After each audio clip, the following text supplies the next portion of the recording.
भीड़ में अमेरिका के राष्ट्रपति बाइडेन खुद मोदी से मिलने आए।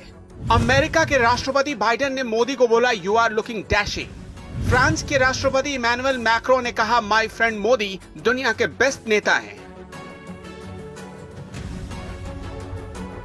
ब्रिटेन के प्रधानमंत्री से लेकर जर्मनी की चांसलर एंजेला मार्केल तक मोदी मोदी करने लगे।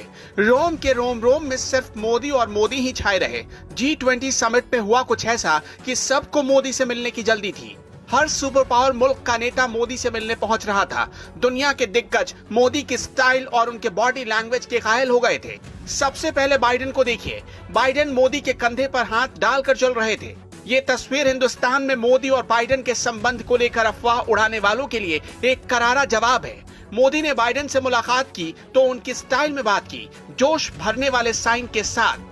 बाइडेन ने भी मोदी से हाथ मिलाया, गले से गले मिले, हंसी मजाक भी हुआ और दोनों के बीच बातचीत भी हुई। फ्रांस के राष्ट्रपति इमैनुअल मैक्रो भी मोदी स्टाइल के मुरीद हो गए। मैक्रो ने मोदी के कंधे पर हाथ रखा, हंसकर गले मिलने के लिए लपक पड़े। इमैनुअल मैक्रो ने मोदी से मुलाकात की और दोनों के बीच लंबी बातचीत हुई है। ये G20 के मुख्य मंच की तस्वीर थी। प्रधानमंत्री मोदी G20 के मंच पर सेंटर में खड़े थे। बीच में मोदी, उनकी दाईं तरफ फ्रांस के राष्ट्रपति और बाईं तरफ जर्मनी की चांसलर एंजेला मार्केल। अब सबसे जरूरी तस्वीर भी आपको देखनी चाहिए। पीएम मोदी का रोम दौरा शुरू हुआ कैथोलिक समुदाय के सबसे बड़े धर्मगुरु पोप से मुलाकात के साथ। पोप से मिलने के लिए दुनिया की बड़ी बड़ी हस्तियां लाइन में खड़ी रहती हैं, लेकिन नरेंद्र मोदी के साथ ऐसा नहीं हुआ।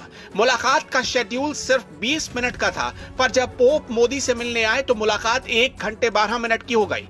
पोप ने मोदी को एक खास तोहफा भी दिया। मोदी भी पोप के लिए विशेष तोहफा लेकर गए थे, कैंडल स्टैंड। इस तोहफे को पाकर पोप खुश हो गए। मोदी ने पोप को एक डायरी भी सौंपी, जिसमें भारत में क्लाइमेट के बारे में देश के प्रयासों का जिक्र था।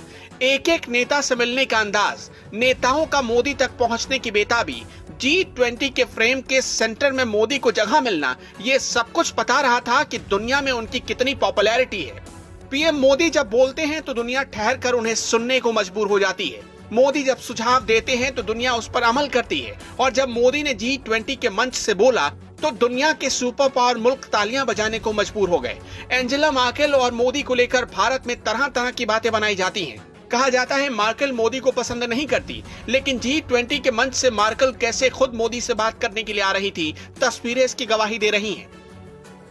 यूं ही मोदी को ग्लोबल लीडर नहीं मानती दुनिया। अगर किसी को भी अब भी डाउट है तो G20 के मंच से सामने आई इन तस्वीरों को देख ले।